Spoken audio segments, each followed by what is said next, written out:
Hello everybody, bonjour, comment ça va? This is another video from my Stuck at Home series. So today I'm going to tell you a story from my book of love stories, and I'm going to talk about the clothes that I'm wearing and where they came from and where I bought them. This top is Indian, made by the designer Pero, which is hand woven cotton khadi. The basis of the blouse. It is hand embroidered in the most incredibly intricate and delicate, I hope you can see it, embroidery, all done by hand. The lining is flowery rose silk, absolutely divine. The dress that the skirt that I'm wearing with it is by a designer, a German designer called Hanno. But clearly the fabric is Indian because it feels like Indian cotton, and it's also obviously block printed. The dots are block printed. So I think he's a designer who has his clothes made in Italy and who's based in Paris. So, and the earrings are from Calcutta. I bought them years ago, and the shoes were a gift from a friend, a lovely friend in Calcutta. Can you see them? Yeah, very pointy and very Indian and very beautiful. So that's that story. Now the real story I'm going to tell you today is from my book Eat Your Heart Out, which is unusual love stories from all over the world. I have chosen that it's not fiction. It's that these are stories that already exist. I've chosen them from literature, from art, from history, from mythology, from television. And the story I'm going to tell you today is from Greek mythology. And it is the story of Baucis and Philemon, who were a lovely elderly couple who lived very humbly in a village. And the moral of the story is, you know, Greek mythology, the stories are always told to teach you something, a bit like parables.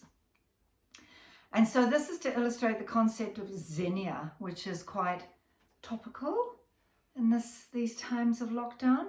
And xenia is the ancient Greek concept of hospitality, which is considered to be sacred. And they would say you should never neglect to look after a stranger, because you never know, that person might have been an angel. Baucis is the wife and Philemon is the husband. So they're two old people living very humbly in their village. And one day in the evening, about 7 o'clock in the evening, some strangers knock on the door in a very terrible state, very bedraggled, obviously haven't eaten for days. Please let us in, please look after us. And the old couple immediately say, yes, of course, come in. So they've got nothing, you know, like they've got a few bits of bread and a few bits of wine that they've made from their grapes. They're very poor people, but they share what they've got. And this is the point of the story. And so they start getting suspicious of these two strangers as they start talking to them. You know, they give them clean clothes to wear, they let them stay the night and everything, and they start chatting. And one thing leads to another, and they discover that in fact their two strangers are not just any old strangers. They are actually two gods. One of them is Zeus, the god of sky and thunder, and the other one is his son, Hermes, who is, or Hermes as we say, I think in English, and who is a messenger of wealth and travel. These two gods had heard that this town that they lived in, that the old couple lived in, had got up to some very, very bad habits, and that they weren't being nice to each other, and they were obsessed with being rich and possessing worldly goods, and that they had lost the ability to be hospitable and to be kind.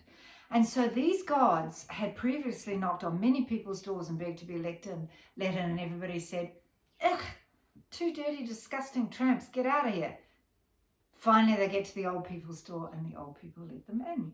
And so they say to the old people, We are very angry with this town because they're so debauched and so self-centered, and we're going to destroy it with a big flood.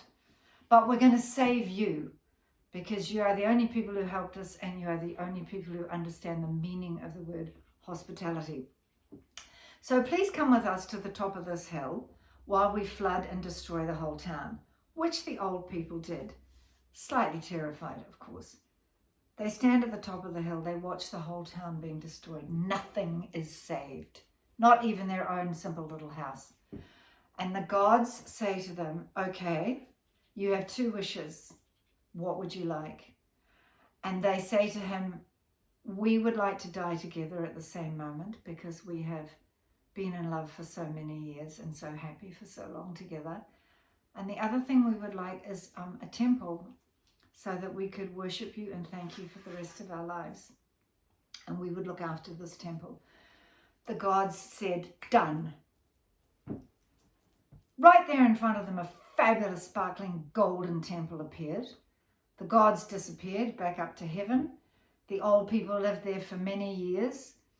People came and visited them, and they looked after the temple and prayed for everybody, and the town was rebuilt and everything was okay.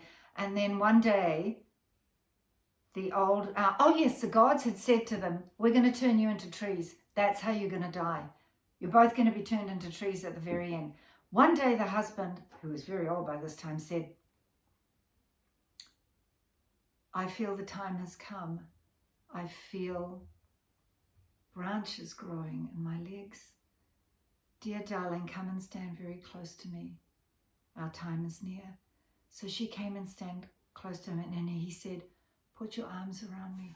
So they put their arms around each other as they were growing into trees, and they became entwined. Their branches, as their bodies became entwined, the branches, they became entwined in each other, and that is how they died. And those 2 trees are still there to this day. The area is what was in ancient Greek mythology is now in Turkey. And you can still go and see those trees to that day entwined in each other. And they've got lots of roses and ribbons hanging from them because it's become a site of pilgrimage. Thank you. Au revoir. Have a very nice day. Et à la prochaine.